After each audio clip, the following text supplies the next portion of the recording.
बिस्मिल्लाहिर्रहमानिर्रहीम। आज का लेक्चर 7th क्लास के मैथ के ऊपर है। इसकी एक्सरसाइज 1.2 को सॉल्व कर रहे हैं। आज के लेक्चर में एक्सरसाइज 1.2 का क्वेश्चन नंबर 4 शामिल है। क्वेश्चन नंबर 4 ये है, compare the following rational number. हमने कंपेयर करना है।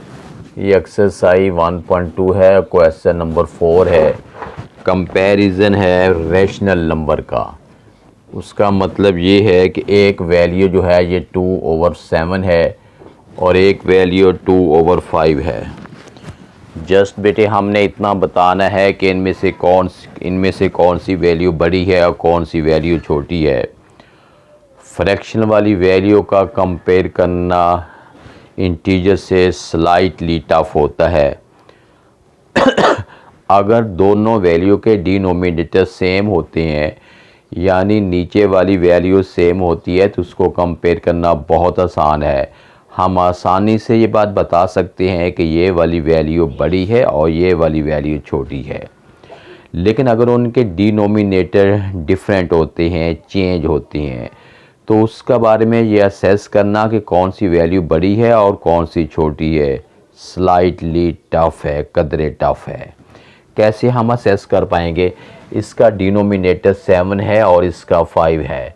हमें ये पता नहीं चल रहा कि 2/7 बड़ा है। ये कॉमन अगर सेंस से काम लिया जाए तो ये तो हमें पता है कि ये दो चीज़ों के 7 हिस्से किए गए हैं और ये 5 हिस्से किए गए हैं। अगर एक चीज़ के 5 हिस्से करें और एक के 7 हिस्से करें तो अल्टीमेटली जिनके 5 हिस्से करेंगे वो हिस्सा बड़ा होगा।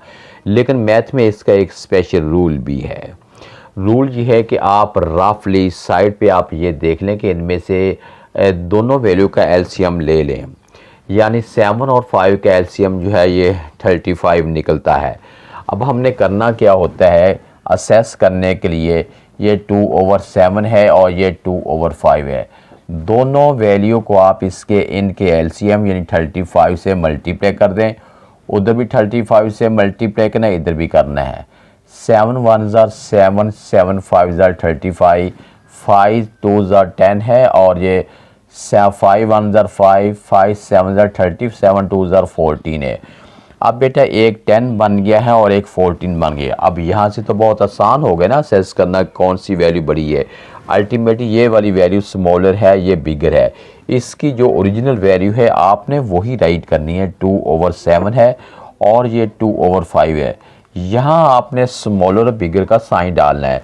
अगर ये वाली वैल्यू स्मॉलर है तो इसकी ओरिजिनल वैल्यू ये बनती है, तो ये वाली वैल्यू स्मॉलर है, आपने स्मॉलर का साइन डालना है।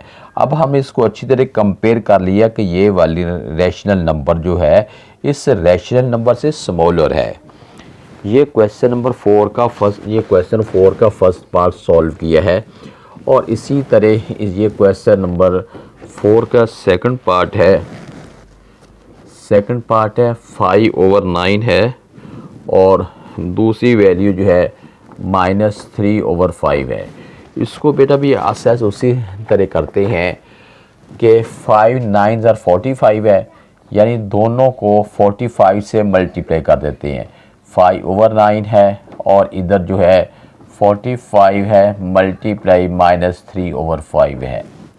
9 5 are 9 1 are 9, 9 5 are 45, 5 5 are 25, ये बन गया। 5 1 are 5, 5 9 are 40, 9 3 are 27 है। अब बेटा देखें, दिखने में तो हमें यूँ लग रहा है कि ये 27 जो है ये बड़ी वैल्यू है, 25 लेस होता है, लेकिन यहाँ पे साइन का बहुत बड़ा रोल है। नेगेटिव वाली वैल्यू जितनी बड़ी होगी उतनी उसकी कदर, उसकी वैल्यू उतनी ही कम होती है। और प्लस वाली वैल्यू जो है वो तो जैसे जितनी बढ़ती चली जाएगी उसकी कदर, उसकी वैल्यू उतनी बढ़ती चली जाएगी। 0 बड़ा होता है, -1 स्मॉलर होता है। अब आपने ये असेस नहीं करना कि 0 तो 0 है, 1 की वैल्यू तो है नहीं। 0 से वैल्यू जितनी आएगी वो हमेशा छोटी होती चली जाएगी। -1 बड़ा है, -2 उससे छोटा है, -3 उससे छोटा है, -4 उससे छोटा है। माइनस वाली वैल्यू जितनी बड़ी होती चली जाएगी उतनी डी वैल्यू 8 होती चली जाएगी। अब इसका मतलब है ये वाली वैल्यू बड़ी है, हमने इसकी जो ओरिजिनल वैल्यू है 5/9 है और दूसरी वैल्यू -3/5 है। अब हमने ये वाला जो बिगर का साइन है यहाँ पे हमने प्लॉट कर देना, अलॉट कर देना है। ये इसका सेकंड पार्ट हो गया है। उसके बाद इसी का थर्ड पार्ट हम सॉल्व करते हैं। थर्ड पार्ट जो है ये 1/12 है और दूसरी वैल्यू -1/12 है। बेटा ये तो बहुत आसान काम है कि ये वाली वैल्यू जो है इनके डिनोमिनेटर सेम है। अब हमें यहाँ पे तो एलसीएम लेने की ज़रूरत नहीं है। जिन वैल्यू के एलसीएम सेम होते हैं हमें उनको मल्टीप्लाई करने की ज़रूरत नहीं है।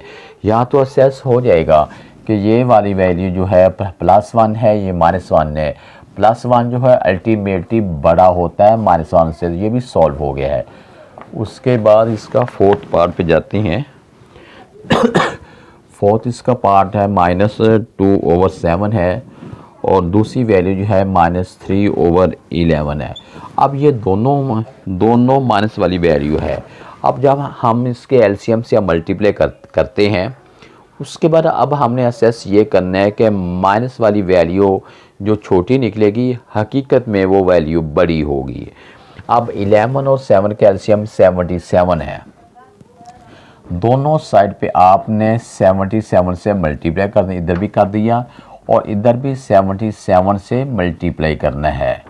यह बन जाएगा 7 1 ज़ा 7, 7 11 ज़ा 77, 11 2 ज़ा 22 -22 बन गया।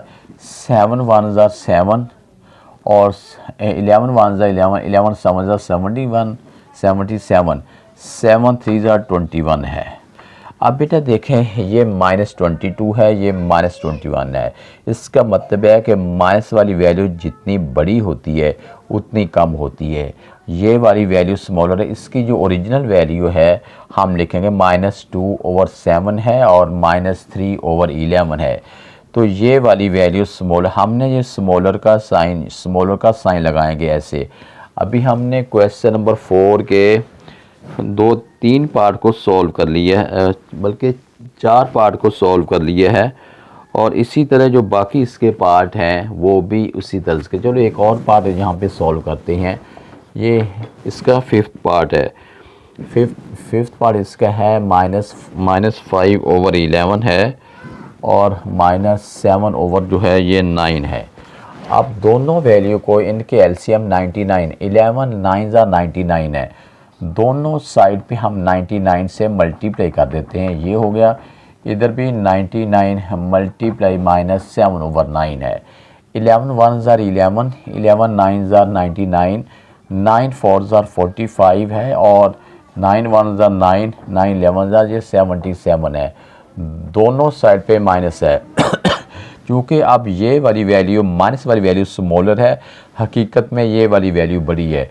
अब इसकी ओरिजिनल वैल्यू है -5/11 है, दूसरी वैल्यू -7/9 है। ये स्मॉलर है तो ये वाली वैल्यू जो होती है वो बड़ी है।